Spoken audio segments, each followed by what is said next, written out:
What's up, everybody? It's Keyz, and welcome back to another episode of Behind the Mix. Now, on today, we have somebody with us who has helped so many people, so many producers, artists, and engineers from their own bedroom. And he has launched probably one of the best online resources to actually help you get better in your music career, like I said, from your bedroom. And that's including his website called studiocorner.com. I want you to go check that out. We're going to talk more about that. Homestudiocorner.com. Sorry, I'm talking too fast. I'm hyped because y'all don't know who I have. Y'all don't know who I have in front of me. And he has also become one of the most he's become very popular, very notable online for his concepts and the teaching that he does implement inside the music world. And like I said, he has helped me, and he doesn't even know how much he has helped me personally in my own music career. So I'm truly honored and blessed to have none other with us than Joe Gilder. How are you doing, Joe? Man, after that intro, I'm doing real good. I mean, it's real. I mean, there's a lot of people, we're in that digital age now. There's a lot of people who we look to and find for resources online. And, in a music career, there's a couple of people like you and Graham Cochran. Y'all are two good buddies, for example, like you two alone have helped so many producers, engineers, and musicians. It's unbelievable, and I have been following you both even for a very long time.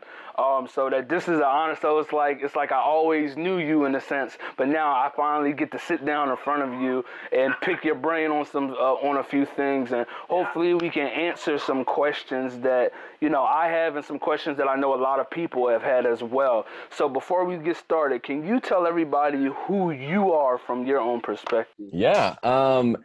I'm just a Mississippi boy. Grew up playing music and got into recording when I was in high school and just fell in love with it.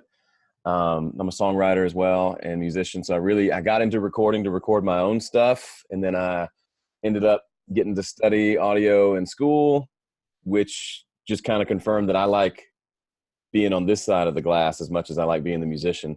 Cause it's a really, it's a really fun, creative process, whatever side you're on. So I worked up at Sweetwater for a few years selling gear, which was really fun. And then moved back to Nashville about 10 years ago. And that's around the same time I started Home Studio Corner.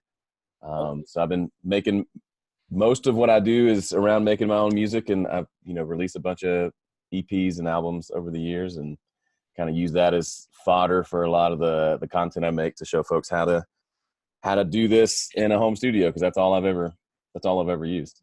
Okay, cool. So I know it's one thing to be in love with the music. It's one thing to be in love with even being an engineer, being a producer. Like, the love of it is one thing. So how did you get from the point that, from the perspective of I love it, and now I want to teach and I want to show others, kind of some of the techniques or thoughts that you have learned throughout the years. So how did you transition from that, I love it, to now, like, here, let me show you how to do it? It's a good question. Part of it had to do, so when I worked at Sweetwater, I was a sales guy. So I was on the phone all day trying to sell stuff, right? Commission job, pretty stressful, but fun. And so if you called me up and bought a Pro Tools rig, we'd figure out that's the right thing for you, sell it. And then you wanted to call up and be like, man, can you teach me how to use all this stuff? And I just couldn't, because if I spent all day teaching you how to use it, then I'm going to miss all those other sales I need to make to, pay rent. So it kind of started from that. I've always loved writing. And so I thought, why don't I write some articles about some of these common questions? So then my customers, I can say, hey, I can't answer that right now because it's going to take an hour. Go read this article or watch this video I made about that. That's kind of part of what started it. And then it seemed like a fun, new creative outlet. At the time when I started was in 2009. So YouTube was still kind of young, and there weren't a lot of people, at least that I could find, making many videos about this stuff. But I thought it was fascinating. Whenever I found a video, I remember Waves, the plugin company, they had a website. They had 2 videos on their website. like 2 mixing videos. That was it, the whole site. And I remember thinking, these are great, I want more, and there weren't more. And I thought, well, I could make some, because I've learned a lot of stuff over the years, and that's kind of where it started. Wow. So, because that was going to be my next question. So you ended up eventually answering so many questions from people I was answering so many questions from different people for specific topics, and you were just like, let me put it all together as once. Okay, cool. I think that's a very great concept, and even from a business side, which I think a lot of us as creatives don't think about so much, was very important, was the fact that you actually answered problems, and that helped to your success to where you are now. Because a lot of times, we're in the digital age, like I said, and we all put out content, and sometimes we try to figure out what we're going to talk about, how we are going to help somebody, but you in your words plainly said, you answered problems. So how did the home studio corner, how did that grow, like, over the years? How were you able to take it from just answering these problems to actually create a resource, a great resource online now that others can actually go to and learn from, almost like a university schooling type? So how did you get it to that point? A lot of it was, it started with, I didn't really imagine it would turn into much. But pretty soon after I started doing it, I started finding all these people that were talking about blogging, and blogging was kind of the big word of the day back then, and talking about how you could maybe make some money doing blogging. And I thought, well, that's interesting. And but then on the other side, so that kind of got me thinking, well, maybe there's a way for me to create value enough to where people might even pay for it. Shocker. And so I had that in the back of my head, and also just the fact that when you first start something like that, you have such a tiny audience, or zero. So if you get anybody, it's a big deal, right? You're checking comments every day. If anybody leaves a comment, you're all over it, because you just don't have that many people to interact with. So part of it was just trying to interact with people as much as I could that were finding my content, which wasn't very many. And then meeting other people who were doing some of the similar stuff. I remember there were a couple of guys that had a podcast called The Home Recording Show.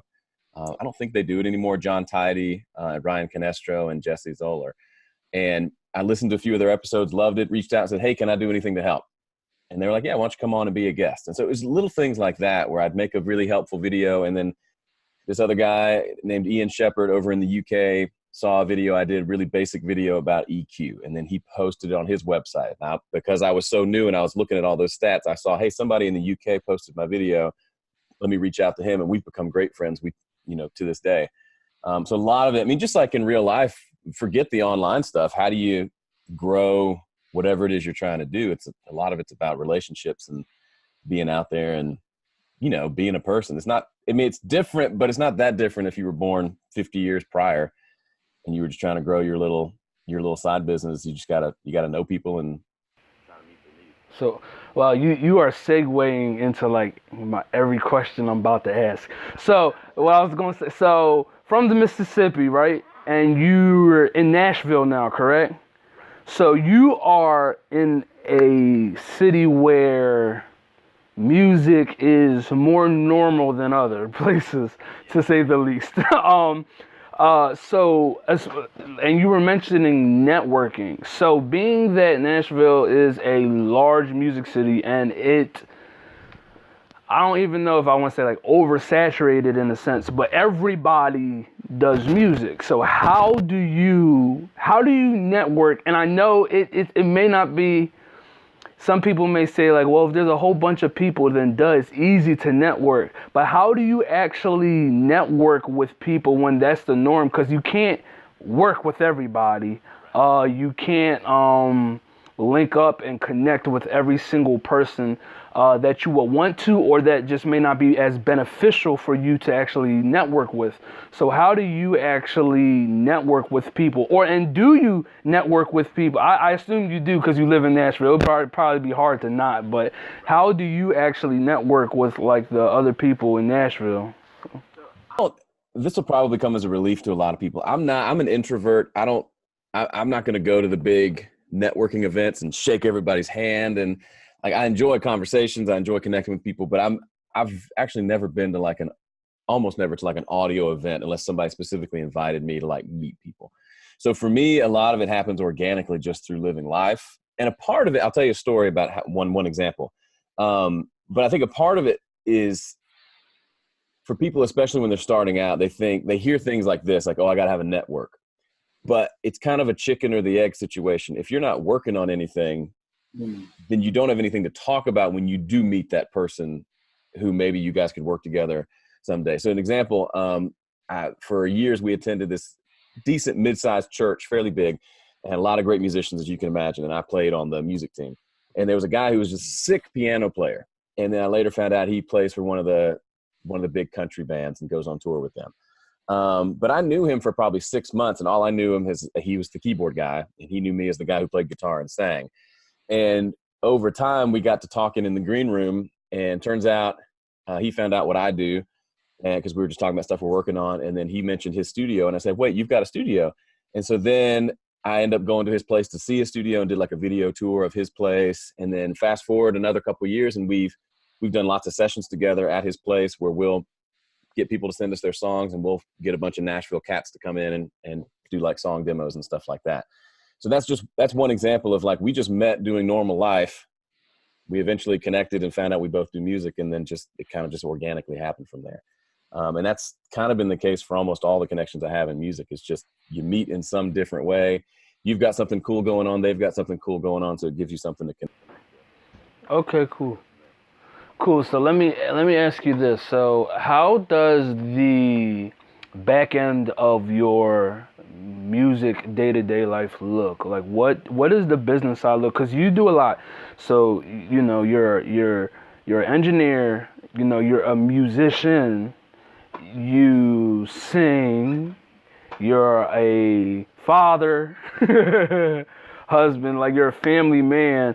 You have all of these things going on. So from a day-to-day perspective, because there's a lot of engineers, artists, and producers who want to do music every day, who want to kind of live that life, but they don't want to live that life just to live it. They want to be successful and actually doing these things. And I know that you juggle a lot between the music and then, the website and, the videos and a lot, and family. So what's your day-to-day life? How do you balance all of this?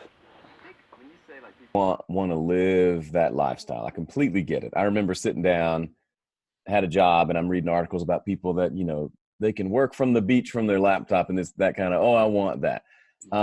It's a really compelling, that idea of being your own boss, and, it's very compelling.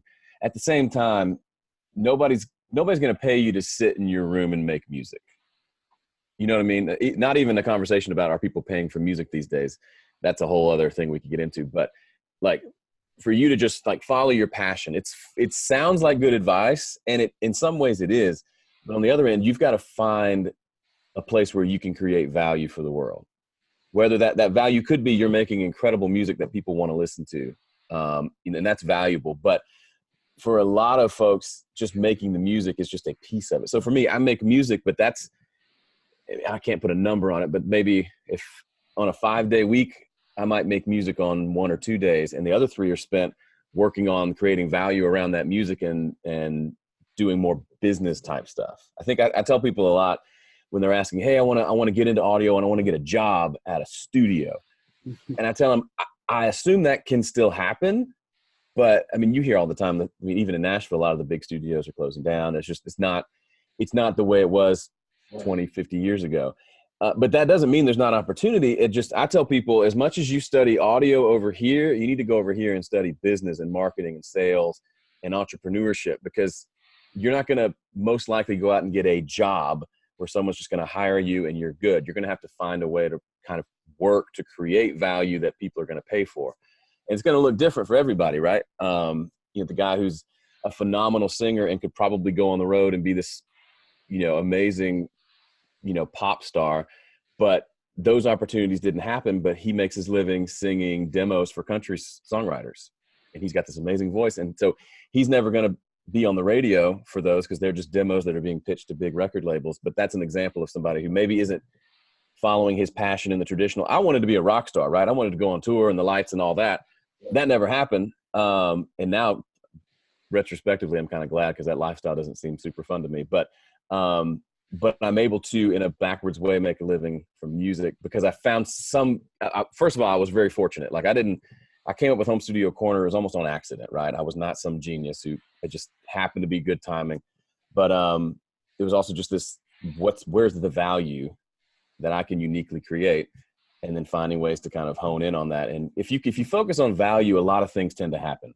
If you focus on yourself, it doesn't work as well. I've had seasons where I'm all about what can I do for me? What's in it for me? And things just don't tend to work out as well as when I'm focused on how can I make value for you, and trusting that will turn into something that'll, create value for me as well. Wow. I think I've enjoyed everything that you just said. And you literally, I think from both perspectives kind of put that together. And I try to tell people sometimes as well, like that, your hobby and music is cool. And like you said, you can talk about who's paying for music or not. I actually had a video where I talked about that, should we still be charging for it in a sense?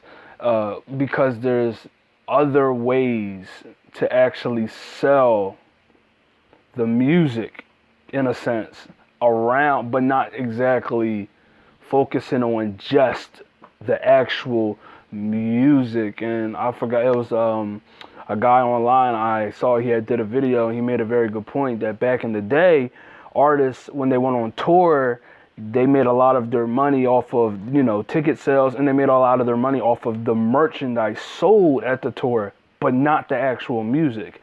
But that's what they were actually selling. That was the macro umbrella of everything that they were doing. And I don't think a lot of artists, musicians, and producers, they understand that, there's a lot more other than just the music that actually will push the music for you. So let me ask you this. Let's switch gears for a second. I've been following you for a very long time. I remember when you had the setup. It was the setup where as soon as you walk in, there's a piano. There's a whiteboard and a piano. I've been following you ever since then. So, so it's been a while. And I've seen a lot of your different setups, a lot of the gear you have and stuff. So out of all the gear that you have, and I kind of have a brand in my head, in the back of my head, I think I know what you're going to say, but I don't want to assume, so I'm not going to say it. But out of all the gear you have, all the brands that you have, and all the things you have worked with, now it's a very large question, including microphones, studio monitors, cables, mixers, whatever. Out of all the gear you have, what brand of gear do you think you associate yourself with the most? Yeah, if anybody knows me at all, it's going to be PreSonus. Bing. See, I should have put money on it. I should have put more. They're a cool company. They're fairly small. Like, they're based out of Baton Rouge, so they're Southern boys like me. I got to know them when I worked at Sweetwater, and then for a brief time after working for Sweetwater, I did some work for a manufacturer rep firm. That's a thing in like the audio industry where one company will represent 20 different manufacturers in a local market. Mm-hmm. And so that company represented PreSonus. So I had to figure out how to use their software, and like that mixer back there is a PreSonus. And so I got into their software, which is Studio One. So if you think of Pro Tools, when you think of music, I actually used Pro Tools for years, started using theirs just to figure it out, and then eventually switched over and liked it so much. Probably to the detriment of my YouTube career because I'm not on Pro Tools and that's the most popular one. But that's, my wife and I have this ongoing discussion. She thinks I should switch back to Pro Tools and it'll help YouTube stuff. But at this point, I can't. You should at least do one video of like 10-year Studio One user or whatever switches to Pro Tools, and then it would go viral. it'll go viral, and then you just switch back when you're done. You know. But yeah, and to be in all honesty, they're one of those companies. A lot of this stuff they've given to me in exchange for me making a bunch of videos for them, or just because they know. But people are. Just yesterday, somebody commented on YouTube, well, at least you're not a sellout like all those other YouTubers. And I'm thinking, actually, by your definition, I am. I've gotten equipment that I haven't paid for. And people go nuts about that. But did I pay for that? With money? No. But did I put in years and years of work to create an audience that's valuable that companies want to throw their equipment in front of? Yeah. And then do I take everything people send to me? No. There's a lot of them I say, hey, that sounds great. If you want to send it to me and I'll check it out. Just the other day, it was kind of a cool idea for some microphones, but I just didn't like them. So instead of doing a bad review or doing like a fake review, like these are fabulous, but they really weren't, I just sent them back, right? So there's got to be some character and, yes, there are people who will say whatever you want them to say for something, but yes, PreSonus, even though they're a sponsor, I do like their stuff, and I like their style as a company, because they make everything from the little cheap interface for the guys starting out to mixers to live sound stuff to the software that I use. It's all the same. So because you do a lot of videos on the mixer that you have, and even all right, I'm a diehard now a Facebook Marketplace like shopper, and so I don't know why, but anyway, somebody sold a table, and I have it, and it's not in the camera, but somebody literally sold a table that's similar like yours that I purchased, and they sold it to me for $70. No lie. So so when I see your mixer now, I'm just like, maybe I should be like Joe. Maybe I should. So how beneficial is that mixer for like your music day to day now? Like how I know you've done many of videos on it. I know you talked about it. But I would say like a mixer, and just if y'all want to see it's back over here. Yeah. A mixer for most people it's not necessary, and then for the rest of folks, it's probably more of a nice to have than a need to have.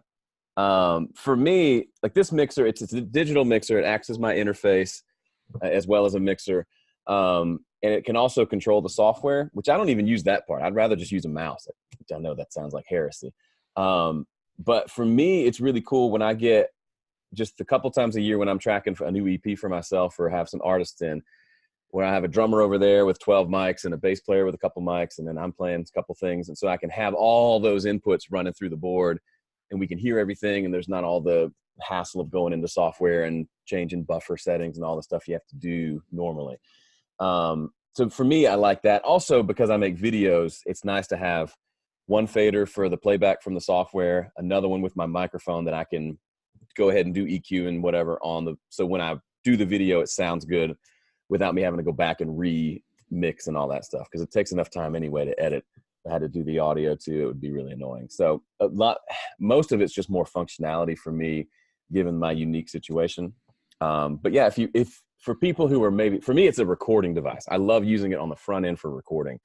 If you end up recording a lot of different inputs and you need a lot of inputs and you want to be able to just adjust everything on the fly, it's kind of nice. Cool. So sticking with the gear thing for a second. So, out of all the gear you used, all the many different setups you used, what would you say for like somebody just starting out? Hey, I want to start recording myself. I want to start just making music myself. What do you think is the one piece of gear out of everything I should buy? What's the one piece of gear that I should pay attention to more than the rest? So which one you think makes the biggest difference out of all the gear that you have? Question. I would say it depends on what you're trying to do, but most everybody's going to want to be able to do vocals. So I'd say getting a decent vocal mic, because you can use that on guitars and stuff, pretty much anything, would be a good place to start. But kind of everybody gets that, right? For me, like as much as I think that's a good question, I think it's also important for people to remember doesn't matter what you get if you're not making good music, or if you really need to work on your musicianship, that's going to be the more important choice. You slap a cheap mic in front of a guy who knows what he's doing, it's going to sound pretty good, versus an expensive mic in front of a guy who really needs to go practice. I know that doesn't really answer your question, but I think it's easy to look. I know, especially would say software, for the most part, like plugins and stuff like that, is not going to be your saving grace. Unless, the one big caveat there is if you're making a lot of like pop music or hip hop or things that need a lot of like virtual instrument, that's different. Like if you don't have the sound, you can't make it. You know, tell a guy to make a beat using just a microphone, that's going to be hard. He's going to need some different beat making software and stuff to do that. But yeah, I think I'm a big fan of making things better on the front end. And then I use pretty simple tools on the back end to kind of tweak it, make it sound good. But to me, the magic happens on recording day, not on mixing. So what's your go-to vocal microphone, if you don't mind showing everybody? Yep. Right there. This is it's like a $300 mic. At least at the time of this podcast. It's the Roswell Mini K47. It's just a company, a friend of mine out in California started designing mics. It's a really cool mic. It's only $300. I've had this one for several years now, and I've used it on pretty much all the vocals you've heard from me over the last few years. Have been through that. It's a cool. I'm definitely going to check that out for sure. So we kind of answered this talking a little bit in the recent questions, but how much of a role has technology through the ages of music like really changed now? Because I feel like now we've really gotten to the point to where anyone can just take a laptop. I mean, not even an interface if you want to be that bare boned, just a laptop and do whatever they want. So where do we go from here? Like, you know what I mean? Like what's next after like this level of technology for music now? I feel like we've reached the point that it's like, okay, there's not too much more easier we can make it. So what do you think? Technology's always been a driver, right? Everybody talks about the Beatles and their 4-track machine, and they did so many cool things with such limitations. We've gotten to a point where we don't have a lot of limitations now, right? I mean, all the stuff you see behind me compared to how much it would cost to book out and set up something like Abbey Road Studios is just a fraction of the cost, and I can get results that are similar, right?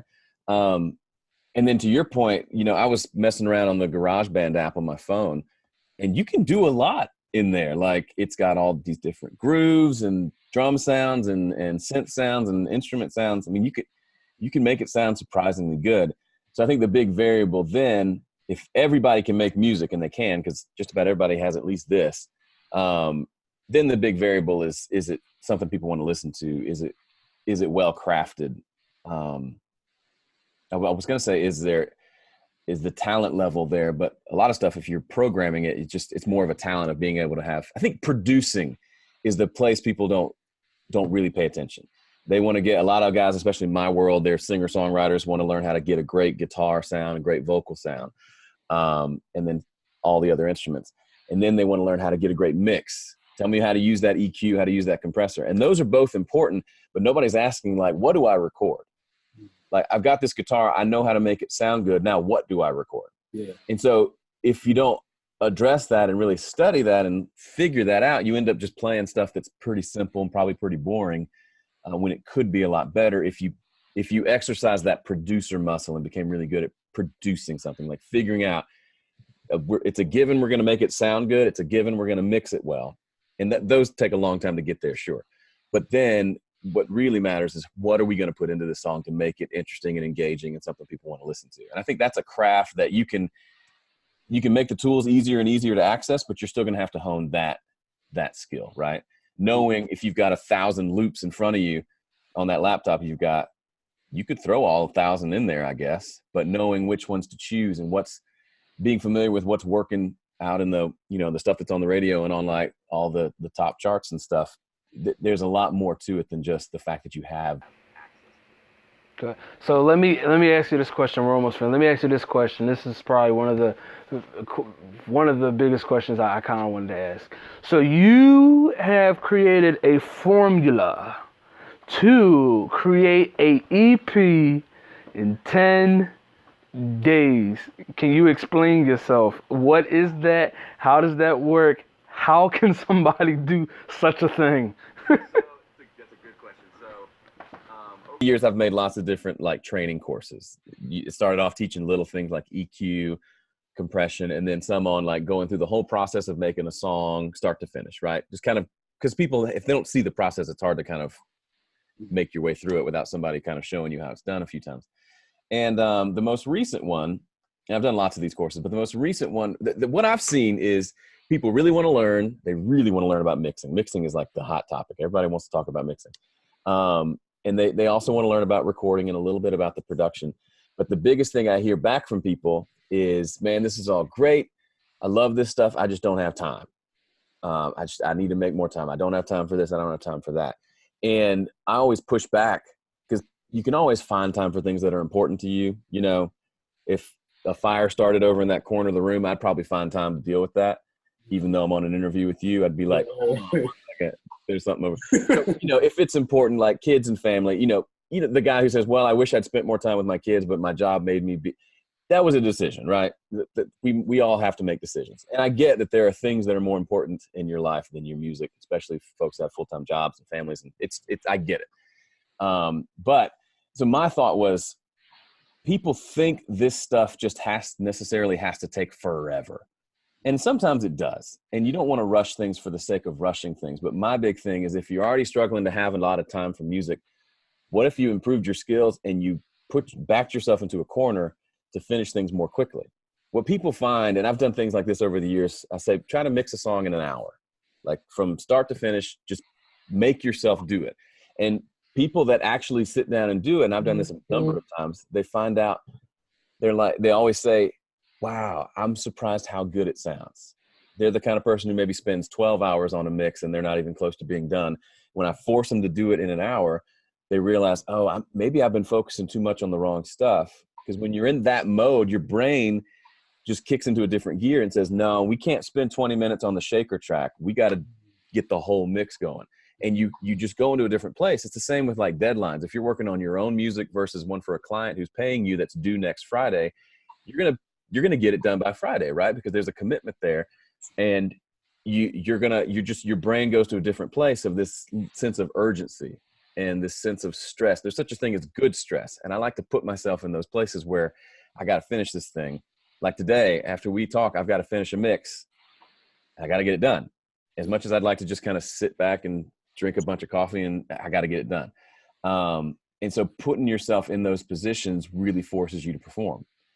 So taking that theory, and let's just go ridiculous a step further, I thought, well, what can we, if folks really want, what they want to do is make music, and let's say they want to release an EP of 5 songs, maybe I can show them how to do that, and how that's not a year-long process. You could do it in 10 days. And so that was the idea. So I did this, my latest EP called Amen, took 10 days to make. So I basically set aside 1 day per week for 10 weeks to work on it. And by the 10th day, I was done. And was it stressful? Yes. Did I get behind? Absolutely. Did I have a plan and then the plan got blown to crap and I had to figure it out? Yeah. Was the last day stressful of rushing through some stuff? Yes. Did I still finish it? Yeah. Am I proud of it? Yeah. Are there huge mistakes? Not really. I mean, there's stuff in there that could always be improved, but there was something about being backed into a corner that just, for me at least, and I imagine for a lot of people, it just kind of worked. Wow. So that's for everybody out there. You have time to finish your project. You wouldn't believe of how many excuses people can actually find for not finishing something. I mean, it gets ridiculous at sometimes. I'm like, and this is really what you do? This is what you want to do? Like, you have to find more ways to get it done than excuses. So, and remember that, like, it's not all, I hate deadlines. I hate being backed into a corner. I don't like it. But I've just found that's what works. I've got a friend, he works on major label stuff, particularly in like the Christian music industry. But he'll tell me, he'll get close to the end of a project and he'll stall because once he finishes and sends it off to the mix engineer or sends it to the label, like he's done, and they may not like it, and they may, they may find out he's a fraud. This guy has so many, his credit list is huge, but he still feels that, right? And he still has to pull all-nighters to finish things. And just the point being, if you feel like, oh, I don't like the idea of a deadline, you're normal. I don't think anybody loves that pressure. But it's one of the few things I've found that actually gets my butt in this chair making the music, rather than just waiting around till I feel like it. Because it's work, right? Even though you love it, there's so many parts of it are work. And sometimes you just got to find a way to trick yourself into doing it. You know what? I might actually put myself in a situation to where I'm only going to give myself 10 days from beginning to end to start and finish a project. I think that'd be fun. I think I'll find out a lot more about myself and even the music I'm working on than I would have if I was just sitting here chilling and be like, yeah, I got till August. You know what I mean? Like. We tracked drums, bass, guitars, and keys at my place. Is that place with the whiteboard, that house? Yeah. And I felt so good about it. I waited like 6 months to work on the next part of it. I was just like patting myself on the back for 6 months. Like, man, we covered so much ground, and literally almost forgot how the songs went by the time I got back to work, because I hadn't said this will be released on this date. I just said, man, we tracked drums and bass. We're halfway there. Let's take 6 months off. Wow.